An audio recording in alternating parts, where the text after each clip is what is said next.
讀咧哥林多後書第5章14同埋第15節嘅，我一齊讀1、2、3。原來基督的愛激勵我們，因我們這樣斷定：一人既替眾人死，眾人就都死了。並且他替眾人死，是叫那些活着的人不再為自己活，乃為替他們死而復活的主活。我哋咧願意呢刻裏邊低頭嘅，我哋將整個嘅罪惡交託俾上帝。即係主耶穌，我哋感謝你，因為主啊，你為我哋死，使到我哋咧能夠有一個嘅新嘅生命。主啊，呢個生命並唔係我哋可以隨意嘅做，讓我哋嘅生命係上帝你所掌管之下，我哋都跟隨上帝你自己嘅腳步而行。主啊，我哋感謝你，因為你嘅愛已經在十字架上面已經顯明。主啊，我哋多謝，我哋嘅禱告奉靠主耶穌基督嘅聖名，阿門。咁啊，今日感謝主啦，咁就有林鴻邦傳道咧喺我當中證道嘅，咁我將時間交俾林傳道，唔該。好，弟兄姊妹早晨嚇，不如同隔離嗰個講聲早晨好嗎？早晨。Good morning。我哋聚會之前一齊證道之前，我哋一齊祈禱啊！就係主耶穌，多謝你聚集我哋喺當中，呢個係一個愛嘅聚集，係你十字架寶血，你捨己，你愛帶出嚟嘅家。我哋每一個能夠聚集喺當中，都係因為你嘅愛。多謝你用你嘅愛去福庇我哋，用你嘅愛去祝福我哋，用你嘅愛去拯救我哋。我哋嘅生命滿有你嘅愛，我哋好期待呢個聚會當中透過你嘅話，讓你嘅愛盛載喺我哋生命當中，讓你嘅愛再次充滿喺我哋心靈嘅當中。我哋求你祝福我哋，求你藉住聖經繼續引導我哋進到你嘅愛當中。有疲乏嘅，有困倦嘅，有疾病嘅，我願神你嘅愛，你嘅話充滿我哋嘅心。我哋咁樣祈禱奉主耶穌嘅名，阿門。好，再次多謝弟兄姊妹嘅參與嚇。今日咧，我哋講嘅題目咧就係呢個哥林多後書第5章14至15節。問一問弟兄姊妹先，邊個讀過呢段經文㗎？你頭先讀完咯。我哋啱讀完呢段經文係咪？唔知大家知唔知入邊係講啲乜嘢啦？咁我哋咧就會睇喺呢段經文裏邊所帶出一個好重要嘅信息。見唔見到嗰4個字啊？愛嘅使命。咁其實呢段經文裏邊嘅背景咧，我哋要知道呢個作者就係保羅啦，係咪？咁同埋咧呢個作者咧喺當其時經歷緊一個好重要嘅日子，特別咧呢卷書裏邊咧身處緊嘅佢面對緊呢啲弟兄姊妹一啲嘅困難，有咩困難啊？無論佢嘅心靈啦，無論佢嘅生活啦，無論佢哋面對緊好多信仰嘅衝擊咧，保羅都要去解決好多個問題。嗱，所以咧其實呢段經文裏邊咧，保羅寫呢封信嘅時候，正係經歷緊一個好艱難，包括咧弟兄姊妹當中一啲逼迫啦、誤解啦、疲乏啦，甚至乎咧會經歷到好多信仰好多嘅衝擊，真理上都有好多嘅拗撬，係咪？但係保羅冇放棄過，而且咧喺呢段經文裏邊，你睇見到保羅充滿住一個好重要嘅信息，要帶俾當其時嘅哥林多教會。今日佢哋需要正視嘅係咩問題？或者保羅喺佢生命裏邊，儘管面對緊呢啲咁嘅艱難嘅時候，有乜嘢成為佢嘅力量，繼續走落去？可能我哋信仰裏邊，唔知大家信咗主耶穌幾耐啦？或許信咗主一段日子，或許呢段時間面對緊一啲好大嘅艱難、好大嘅困苦，或者面對緊好多弟兄姊妹，或者自己生命當中好多嘅挑戰。其實我哋點樣面對？我哋用乜嘢嚟面對？所以呢段經文咧，教咗我哋生命裏邊能夠藉住今日嘅信息，使我哋睇下點樣去面對。咁呢段經文其實咧，我哋可以分開3個去思考嘅。咁所以咧，今日咧用咗3個嘅思考方式咧，同大家去了解呢個經文。包括第一，基督嘅愛點樣去激勵我哋；第二樣嘢，基督嘅愛點樣改變我哋嘅生命；第3樣嘢，基督嘅愛點樣推動我哋履行生命，履行呢個愛嘅使命。嗱，所以成個經文裏邊環繞住乜嘢啊？大家睇唔睇到啊？係基督嘅愛。我哋又嘗試一下透過經文揾究竟喺保羅或者喺我哋信仰裏邊，基督嘅愛對我哋有咩影響？好嘛？好啦，我哋睇睇呢段經文。第一個咧就係咧，基督嘅愛點樣去激勵我哋？首先我哋問一個問題：大家有冇經歷過愛啊？大家會呼吸啊，係嘛？或者大家都會心跳啦。每個人有呼吸有心跳嘅人都會經歷過愛呢一樣嘢，係咪？嗱，我哋睇睇咧，愛嘅本質，唔知大家有咩理解？嗱，有句説話咧，我覺得咧係早排咧，我自己都好中意呢句説話。我哋必須要認識愛嘅定義，先至能夠認識乜嘢係愛嘅意義。唔知大家明唔明白呢句説話？好多時候我哋唔明白愛嘅定義，我哋會迷失咗或者去誤解咗愛呢一樣嘢，同唔同意啊？我哋好多時只會用我哋嘅方法，用我哋嘅方式去睇愛呢一樣嘢。儘管我哋生命每一日，或者好多時候我都經歷過愛呢一樣嘢，係咪？大家會經歷過，包括生命中嘅愛、父母嘅愛、家人嘅愛、朋友嘅愛、夫妻之間嘅愛。大家中唔中意呢啲愛啊？大家想唔想有啲愛啊？啊，諗起都開心啊，係嘛？諗起都覺得啊，愛梗係重要啦。喺我哋生命當中，愛好重要。所以保羅講咗一句經文，佢話：我們還軟弱嘅時候，喺羅馬書第5章第7節，基督就按所定嘅日期也喺和本，為不敬虔嘅人死，為人死是少有的。嗱，我哋留意黃色嗰堆字啊，為人死或者有敢作的。呢句説話講出喺保羅嘅生命裏邊，佢遇到好多愛嘅一啲嘅定義，包括我哋有陣時會覺得，哇，有啲人愛得好偉大，有冇經歷過啊？我哋最埋身嘅可能我哋嘅父母，哇，真係我哋好偉大，係咪？又或者我哋身邊有好多個朋友，可能真係曾經為我哋做咗一啲令我覺得好感動、好愛偉大嘅嘢。正如保羅都講，喺我哋嘅生命裏邊，我哋會經歷乜嘢？為義人死是少有嘅，係有呢啲咁嘅人嘅喎。為人死，即係咩意思咧？為啲好人而死，或者都會覺得咁樣做。嗱，有見及此咧，我哋好難明呢兩段經文嘅文就咧，我咧借助咗一段嘅新聞。咁呢段新聞咧係好多年前1990幾年嘅時候，唔知大家有冇聽過，或者可能有啲未出世係嘛？咁其實咧呢段嘅新聞咧令我自己都好震撼嘅。當其時講翻個背景咧，就喺香港裏邊咧有一班嘅師生去行山啊，星期六。咁咧一啲嘅課外活動，點不知遇到山火，咁呢個地方叫八仙嶺山火啦，亦都好出名。呢個山火裏邊咧，哇，令到咧圍住整班嘅師生好危險嘅情況。結果咩事發生啊？大家睇見呢個新聞啦，就係咧當中有2個老師同埋有啲同學因為咁樣死咗。但係呢單新聞裏邊最感動嘅，大家知唔知係乜嘢？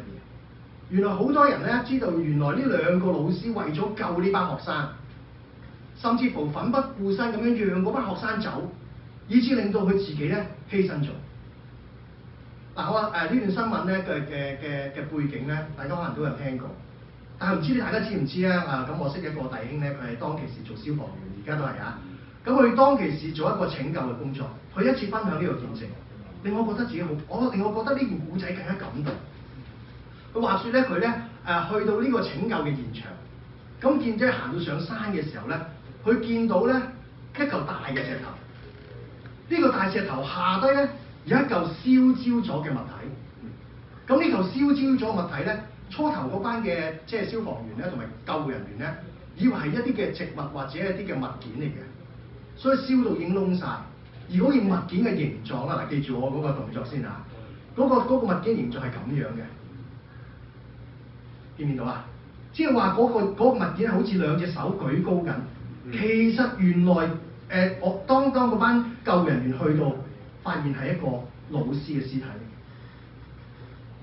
佢將啲學生拱上去嗰個大石頭，自己就俾火係咁燒死咗。當我聽到呢啲咁嘅故事嘅時候，心裏好touching，同意嗎？竟然世間有啲敬愛喺度。竟然呢個世間有咁偉大、咁捨身嘅愛，原來真係唔係講笑㗎。愛一直喺我哋當中，愛喺我哋身邊一直都喺度。當呢個故仔發生嘅時候，令到人覺得好感動。正如保羅講：為義人死是少有的，為人死或者有敢作。今日或者我哋身邊都有好多呢啲令人感動嘅故事。但係讓保羅最感動佢、最激勵佢嘅係乜嘢故事？唔單止係一啲捨身成人嘅故事，最感動嘅係咩？我哋試下繼續睇埋經文。後邊講唯有基督，在我們還作罪人嘅時候，為我哋死。神嘅愛就在此向我們顯明。保羅佢揾到一樣嘢，佢揾到愛真正嘅意義。從愛嘅定義裏邊，佢知道愛唔係感覺。喺我哋睇愛呢一樣嘢，可能係從感覺嗰度開始。我中意佢，講 feel。我愛佢係因為 feel， 同唔同意啊？可能好多時因為講 feel， 我哋感覺到嘅就係呢種嘅愛。但係保羅知道，真正嘅愛唔係講緊 feel， 唔係一種感覺，亦都唔係講緊一啲嘅情緒。突然間我中意呢一樣嘢，又或者我哋喺情緒當中，我讓我自己好中意呢一樣嘢。保羅知道，愛唔係情緒，愛更加唔止係責任。所以保羅喺佢生命裏面，佢揾到真正嘅愛。呢個愛唔係講緊一個感覺，唔係講緊一個情緒，唔係講緊責任，更加唔係講緊一個回報。所以好多時候，我哋對愛係有期望嘅，同意嗎？每個人對愛都有期望。當父母愛錫一個兒女，佢期望佢哋成長，甚至乎有啲父母佢期望有回報，係咪？又或者當我哋愛錫對方嘅時候，都好希望講聲爸爸我愛你，或者好希望對方都有表達，因為愛好多時都充滿住期望，充滿住回報，期望住一回報。但係當回報越大，期望越大，失望越大。點解我哋有陣時覺得愛得好攰？有冇試過？有冇試過喺我哋生命裏邊愛得好似好疲累？又或者我哋覺得愛到冇力，我已經唔再想愛落去。原因係咩？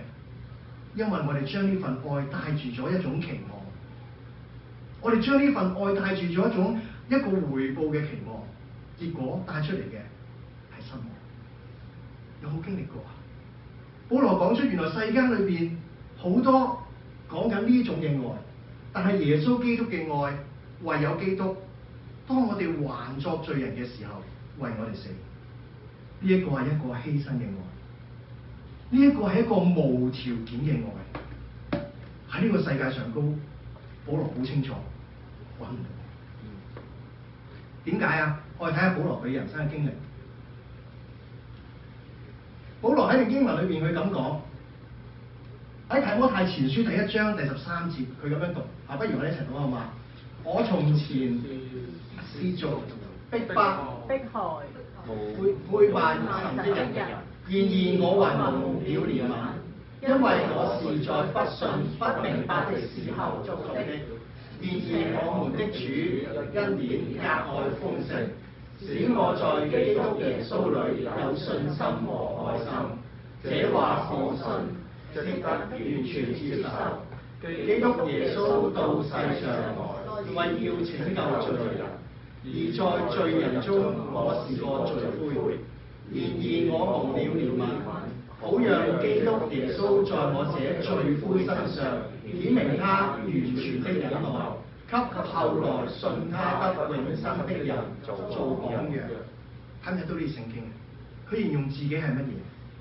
罪人中嘅罪魁。佢係衰到冇人有嘅，即係廣東話叫做。點解啊？睇翻呢兩幅圖片啦，大家都可能知道保羅佢嘅背景。佢從前係一個好威水嘅法利賽人，佢咧藉住一啲嘅身份地位，佢同呢個大祭司攞咗個 permit。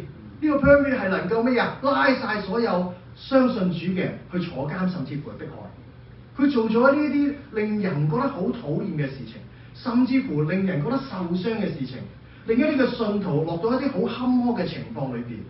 但係結果咧，神冇懲罰佢，反而喺大馬色嘅路上向佢顯現：你為什麼逼迫我？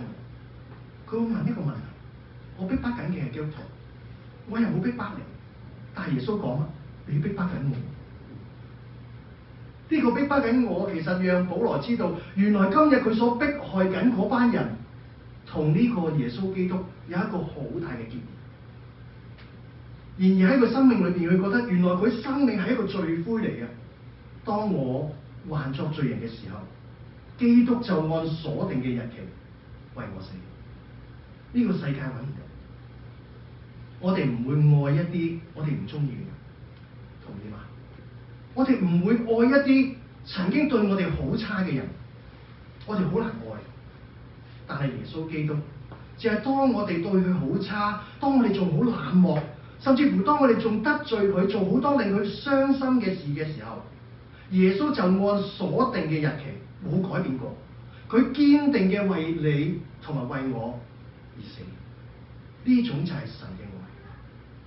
我再次講，喺世界上高揾唔到，保羅揾唔到，原來喺世界上高有咁厲害嘅愛。所以經文講乜嘢？我好中意和合本咁譯。頭先睇到啦，保羅佢嘅一生啦，係咪經歷過好多嘅大起大落，可以咁講係嘛？但係人生裏邊，神嘅愛對佢生命有徹底嘅改變，就係因為佢知道咁嘅罪人，耶穌都愛。我自己都有咁嘅經歷嘅，因為我未信主嘅時候咧，都係一個咧比較曳嘅人嚟嘅。我好記得咧，我中一嘅時候，應該呢度係講緊第十幾班嚟嘅，中一應該係13、第八班係咪？第八班嘅時候，咁我記得咧嗰陣時咧，因為我讀中一比較曳啦，又唔聽書啦，結果咧嗰間學校咧邀請我離開間學校。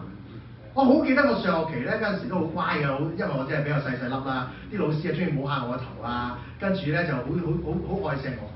到下學期咧慢慢變壞嘅時候咧，我好記得一個老師嘅一個反應嘅，佢行過走廊一見到我，佢反應就係、唉，即係擰一擰頭咁樣走咗去。其實心裏邊咧到而家我都記得呢個畫面。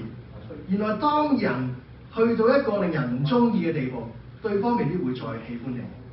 因為佢用咗愛係一種感覺，愛係一種情緒，但係耶穌基督嘅愛絕對唔係感覺，唔係情緒，就係當我哋還作罪人嘅時候為我哋死。睇返經文，保羅用咗呢段經文帶出一個好重要嘅發現，我好中意呢個中文，原來。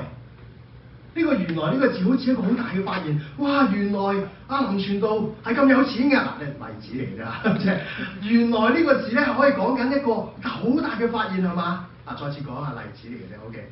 好啦，原來嘅意思即係佢對呢個生命有好大嘅發現，原來基督嘅愛激勵緊佢啊！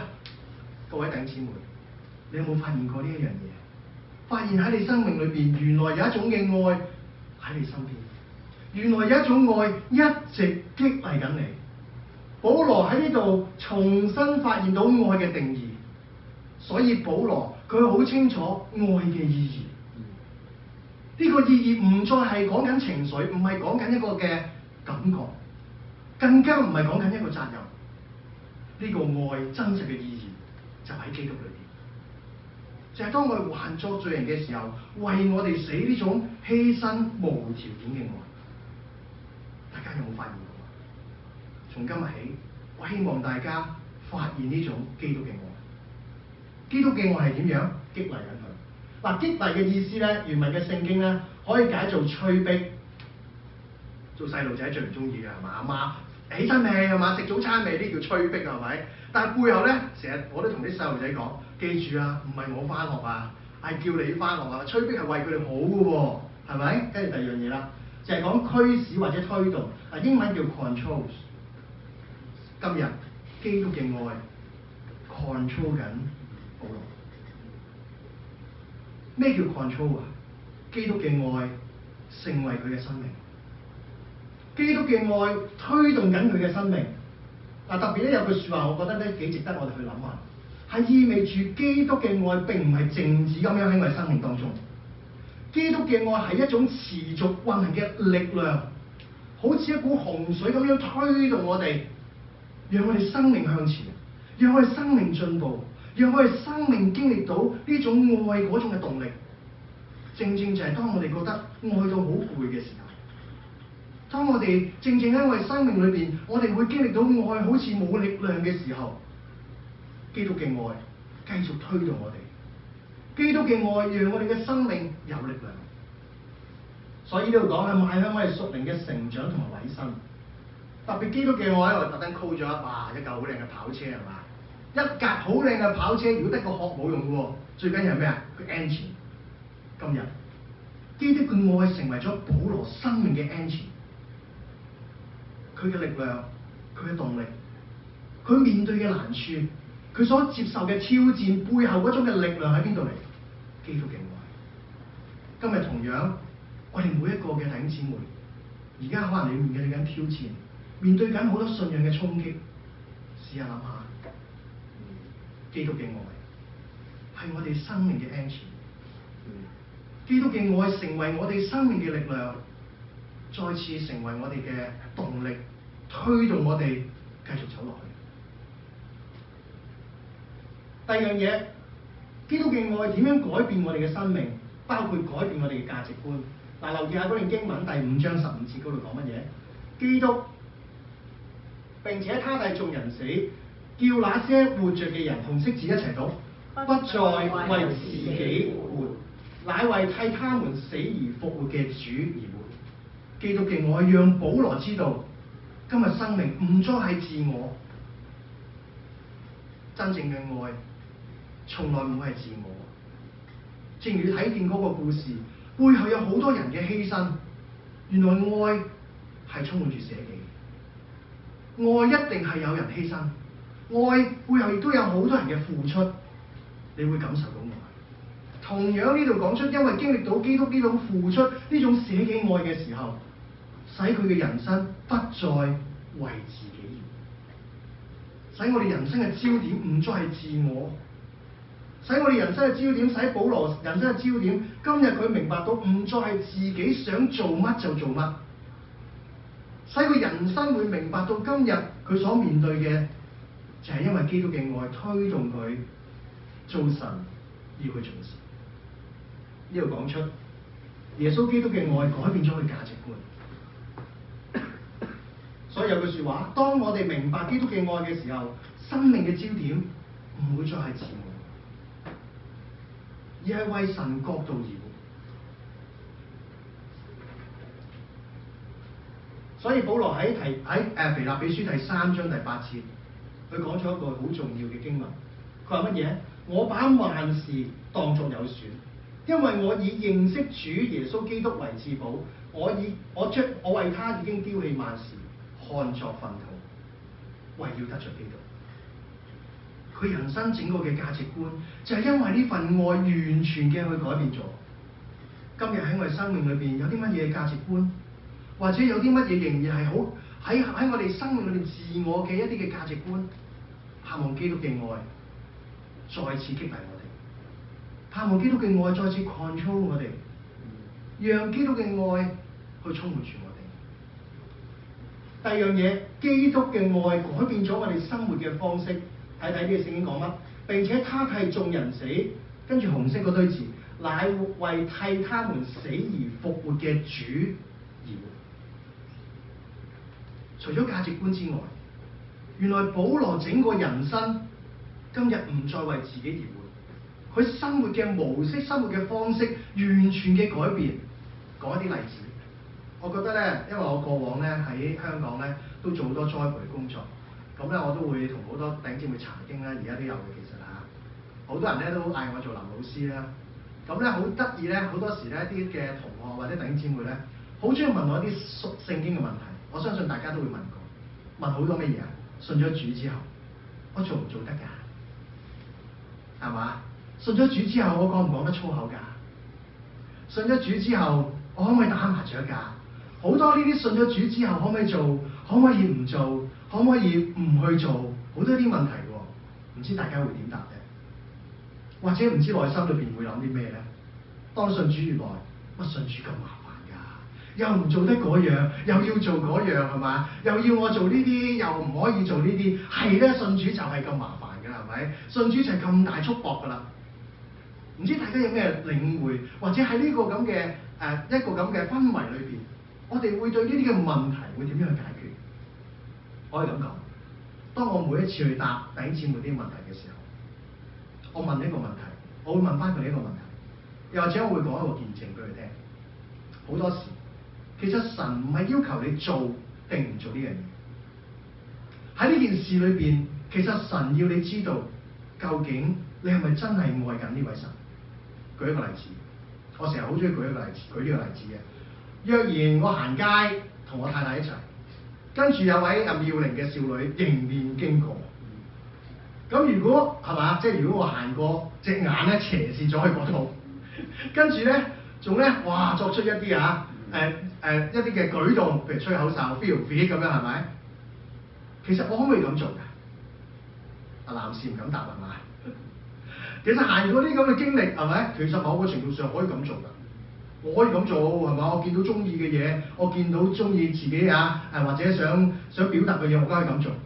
點解我唔會去做？嗱，記住唔係講緊我唔做，而係講緊我點解唔會去做。原因唔係因為咁樣做會有啲咩嘅後果，當然可能真係有㗎。但係最重要嘅係乜嘢？因為愛喺當中，我選擇唔做。所以今日，當我哋生命面對緊基督嘅愛嘅時候，好多時候唔係因為我唔去做，或者唔係因為我哋唔做得，而係因為愛，我哋唔做。唔知大家識唔識分？今日我哋最美麗喺呢個信仰裏邊，唔係講緊我哋要守啲乜嘢規條，而係要我哋知道，我哋愛緊愛我哋嘅主，我哋嘅生活行為活出嘅。唔係講緊我哋唔去做呢啲，要做呢啲，而係講緊因為我愛呢位神，我願意去做；我愛呢位神，我唔願意去做。唔知大家識唔識分？正正就係保羅要讓呢個基督嘅愛，去讓佢生命帶出而家唔再為自己而活。無論係價值觀，無論係生活方式，我哋生命都有神嘅愛。嗱，呢度咧特別講緊替我們死呢個替字咧，除咗講耶穌基督代替我哋死之外咧，其實咧有個意義咧係代表嘅意思，即係話耶穌基督代表緊我哋嘅生命活喺我哋信仰當中。呢一個好重要。今日耶穌基督唔單止成為我哋嘅救主，救贖我哋，代替我哋，更加係代表我哋，代表我哋嘅生命彰顯緊佢嘅愛。彰顯緊呢個信仰嘅美麗，所以今日保羅講緊佢生活方式唔再為自己而活，意思係佢願意向罪係完全死心。正如頭先講個例子，佢隻眼睛唔會再左望右望，唔係因為佢隻眼睛有問題，或者佢唔想去望，而係因為愛讓佢唔再做。今日作為信徒嘅我哋，盼望我哋知道耶穌基督期待緊我哋，唔係話要做呢樣，唔做呢樣。耶穌基督期待嘅就係讓基督嘅愛，讓我哋做愛基督嘅事情。再睇埋落去，因為基督嘅愛，我哋唔再被世界嘅價值觀影響，而係願意順服神，為佢而活。睇埋落去。最後尾第三點就係基督嘅愛點樣推動我哋履行使命。去到最後尾呢段經文嘅第18節至到20節，或者我哋都一齊讀啦。神藉着基督使我們與他和好，又將這和好的職分賜給我們，所以我們作基督的使者。去到呢個經文嘅尾段，保羅作出咗一個好重要嘅宣告：從今以後，佢成為咗基督愛嘅使者。今日喺我哋教會嘅當中，最美麗嘅係乜嘢？當我預備呢篇講章嘅時候，其實2個禮拜前，愛嘅使命一直喺我腦海裏邊。哥林多後書第5章頭先嗰段經文一直喺我腦海裏邊，好想同大家分享。我哋會見到教會，老實講、現實講，好多不足嘅，係咪？我哋唔夠人才，唔夠錢財。我會問一個問題：咁今日教會最吸引你嘅係乜嘢？最吸引人嘅係乜嘢？你有問過呢個問題？我大膽咁講，我哋最吸引每一個人嘅就係我哋嘅愛，同意嗎？可能我哋冇人才、冇錢財，但喺我哋生命裏邊，我哋有基督嘅愛。喺我哋生命裏邊，藉住呢段經文，我哋重新發現基督嘅愛喺我哋生命裏邊有幾咁大嘅力量。教會當中可以冇好多嘅嘢，但係教會當中絕對唔能夠冇神嘅愛。所以今日喺我哋生命裏邊有啊，你望下隔離嗰個，佢就係神嘅愛。我哋每一個就係神嘅愛嘅傑作，我哋每一個就係神嘅愛帶俾我哋喺當中一個最快樂嘅地方。所以喺當中，神鼓勵我，亦都分享上一次楊牧師都分享啦。因為從今日開始咧，其實喺他咧嘅侍奉咧，我自己咧有身份嘅改變啦。從一個受薪嘅服侍嘅人員咧，而家就係一個義務嘅人員。我覺得呢個身份咧，我好榮幸。榮幸在咩咧？榮幸在俾我更加去了解翻今日我哋面對緊神嘅侍奉，絕對唔係一個苦差。好多時人會面對一個侍奉就覺得又係我做啊，或者面對一啲嘅工作或者啲侍奉，點解又係我做嘅？或者覺得神啊唔想咁做啊，好似一個苦差咁樣。大家知咩叫苦差㗎嘛？即係嗰啲工作咧，好惡頂嘅叫苦差。第二樣嘢，我好知道，今日喺呢度嘅侍奉唔係工作，所以感恩啊！我係義務嘅，我可以感恩呢樣。第三樣嘢更加唔係責任，係一個使命。各位弟兄姊妹，除咗我之外，你同我今日喺呢個教會當中，記住，唔係苦差，唔係工作，更加唔係責任。係一個使命，神將呢個愛嘅使命帶俾我哋。你話我唔識嘅喎，我冇乜嘢嘅喎，我又冇錢，學你話齋我又冇錢，我又冇才幹。但係記住，弟兄姊妹，你有嘅係愛，我哋有嘅係基督嘅愛。喺邊度嚟？試下，你望下隔離嗰個笑一下，呢個笑容，基督嘅愛，大家已經有。所以今日盼望呢個信息再次讓我哋生命裏邊有一個好大嘅迴響，提醒翻我哋生命可能乜都冇，但係我哋有基督嘅愛。我用最後尾自己有見證同大家分享。我記得咧，我自己點解會信耶穌咧？我就喺大概讀中五嘅時候咧，我信耶穌嘅。其實咧，我係好想信耶穌嘅。點解咧？我係一個好壞嘅人。從班房中，我係罪人中嘅罪魁，即係咧我喺classroom 咧，我真係最曳嗰個嚟㗎。咁但係咧，唔知點解咧，啲基督徒咧，即係班裏邊我有好多基督徒，從來唔敢約我返福音聚會喎，因為知道呢個衰人都係唔會信主。但係我其實即係一直都係期待緊佢快啲約我嘅。點解我會咁想信耶穌咧？我俾一班基督徒好吸引住。好多時講見證咧，我點解會信耶穌咧？係因為一包嘅豬腸粉，大家有冇聽錯？係一包嘅豬腸粉。點解一包嘅豬腸粉咧？因為當其時咧，我班裏邊咧有啲基督徒咧，朝頭早就會一齊靈修睇聖經，睇完聖經咧就會咧買一啲嘢翻上班房啦。而家應該唔得㗎。以前咧就會買啲食物咧就上班房一齊食嘅佢哋。咁咧我每一次都見到佢靈修完咗之後咧，佢就會買一包好大包嘅豬腸粉，跟住咧就一齊篤嚟食。跟住我側邊望，咁開心嘅呢班人，淨係一包豬腸粉都咁開心，即係俾我哋入去爭啊！我哋食魚蛋啊，我哋食豬皮係咪？佢哋好開心嘅喎，未完嘅喎。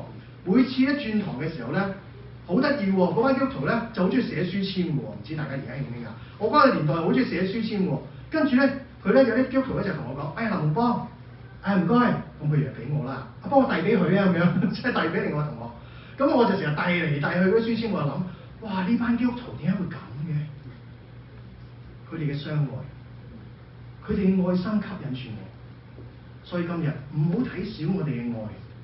原來今日喺我哋身邊嘅人一直期待緊嘅就係呢份愛，所以我好同意有人咁講，呢個世界係一個愛嘅饑荒，好缺乏愛，好需要愛。而喺我哋基督徒嘅生命，正正就係有呢份愛。所以唔好睇小我哋生命裏邊愛嘅使命，我哋嘅笑容，我哋嘅表達，我哋同身邊嘅人嘅愛嘅關懷，一一都講出基督嘅愛一直喺我哋當中。盼望今日呢個信息，讓我哋都明白，從今以後，愛成為我哋嘅使命，唔係責任，唔係情緒，唔係一個感覺。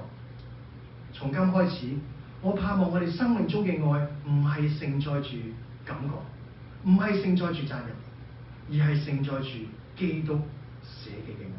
最後尾，我哋一齊為今日嘅正道祈禱。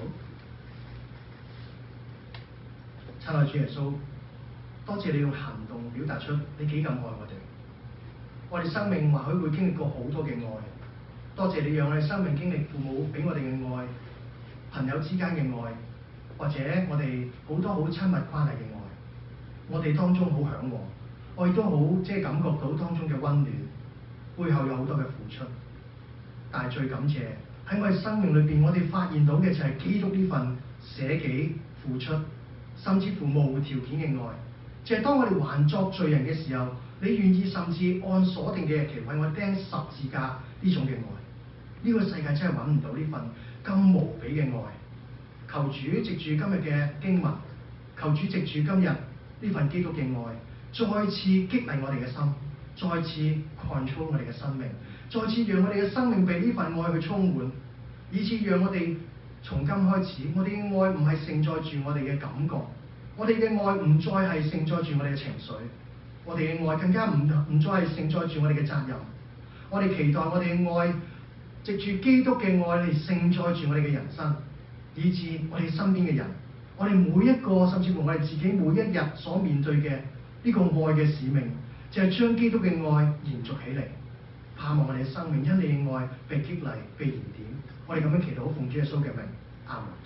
感謝各位弟兄姊妹參與晨光基督教會嘅網上證道重溫，願主透過神嘅話語賜予大家嘅祝福。我哋晨光基督教會非常樂意繼續為大家提供網上崇拜同埋證道嘅事工。